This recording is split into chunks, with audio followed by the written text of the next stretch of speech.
इस खबर के प्रायोजक हैं पूजा श्री डिटर्जेंट पाउडर व केक।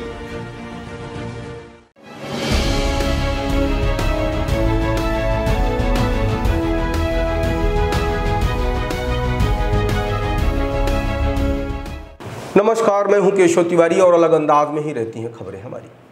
सतना जिले के भारतीय जनता पार्टी के जिला अध्यक्ष सतीश शर्मा शिवराज सिंह की सरकार की उपलब्धियों को लेकर एक पत्रकार वार्ता की। जब सतीश शर्मा सरकार की उपलब्धियां 3 पन्नों में गिना रहे थे, उसी समय उनकी उपलब्धियों का गुब्बारा फूट गया और उसी समय लाइट गोल हो गई। आखिरकार लाइट गोल होते ही शर्मा जी शर्मा गए। सत्तारूढ़ दल के नेताओं के आंख में हमेशा पट्टियां बंधी रहती हैं। जिले के अंदर बिजली की बेतहाशा कटौती हो रही है, बिजली गोल हो रही है, उसके बाद भी यह विकास यात्रा का नगाड़ा बजा रहे हैं। 10 मिनट की बारिश में शहर गंधाने लगा और यह विकास की नगड़ियां बजा रहे हैं। शहर के निवासियों को 2 वक्त का शुद्ध पानी पीने के लिए नहीं मिल रहा है और यह विकास का ढोल पीट रहे हैं। पूरे शहर को इस तरीके से खोद दिया गया है जैसे कोई कब्र खोदी गई है। आने वाले समय में शहर के लोगों का कत्ल-ए-आम करके इसी कब्र में सुला देने की जैसे योजना बनाई गई हो।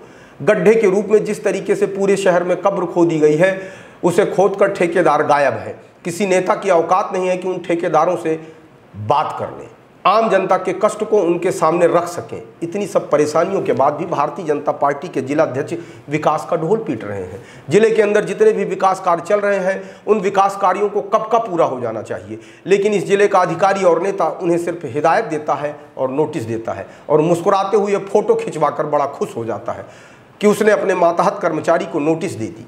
शहर के अंदर जितने भी विकास कार्य चल रहे हैं, उसमें भ्रष्टाचार की दुर्गंध आम आदमियों तक पहुंच रही है, लेकिन शहर के जिम्मेदार लोग सिर्फ हिदायत और नोटिस का खेल खेल रहे हैं और भारतीय जनता पार्टी के जिला अध्यक्ष आंख में पट्टी बांधकर थोथी विकास यात्रा का बखान कर रहे हैं। वार्ड नंबर 43 में जिस तरीके के चुनाव परिणाम आए हैं, अगर उसे देखने के बाद भी आंख नहीं खुली है तो आंख खोल लीजिए। आपके जितने विकास कार्य के दावे हैं, उन्हीं विकास कार्यों के दावे का वार्ड नंबर 43 की जनता ने परिणाम दिया है। इसी तरीके से आप विकास का नगाड़ा बजाते रहिएगा और जब 2023 के विधानसभा चुनाव परिणाम आएंगे तो जनता आपका नगाड़ा बजा चुकी होगी। आज मध्य प्रदेश के यशस्वी मुख्यमंत्री जी के विकास के कार्यों को लेकर के और हमारे ज़िले में जो विकास के कार्य हुए हैं, जनहितैषी कार्य हुए हैं, जन कल्याणकारी योजनाएं जो चल रही हैं, उनका एक लेखा जोखा लेकर के सभी पत्रकार साथियों के साथ में हमने बैठा और उसमें दूसरी तरफ ये भी हमने उजागर किया कि कांग्रेस कैसे झूठ का एक मायाजाल खड़ा करके लोगों को गुमराह करने का काम कर रही है। झूठ बोल करके किसानों का कर्जा माफ़ करेंगे, लेकिन किसानों के कर्जे माफ़ नहीं हुए थे। उनके भी ब्याज माफ़ करने का काम, उनके ब्याज लौटाने का काम अगर किसी ने किया तो शिवराज सिंह चौहान जी की सरकार ने किया। इंफ्रास्ट्रक्चर के क्षेत्र में जो हमारा डेवलपमेंट हुआ है, लाडली बहना हो, लाडली लक्ष्मी हो, और या युवाओं को आगे पढ़ने के लिए, सीखने के लिए सीखो कमाओ योजना हो, रोजगार के क्षेत्र हैं, तो उसका पूरा एक खाका लेकर के आज यह पत्रकार वार्ता की गई।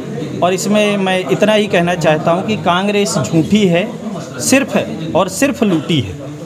कांग्रेस की जब सरकार थी तो उनके मंत्री और मिनिस्टर और विधायक भी मुख्यमंत्री से नहीं मिल पाते थे और जिसका परिणाम ये हुआ था कि उनके ही सरकार के मंत्री और विधायकों ने बगावत की और बगावत करके कांग्रेस के पाप को धोने का काम, जो कांग्रेस के कमलनाथ जी ने पाप किया था, चाहे वो किसानों के साथ हो, चाहे वो गरीबों के साथ हो।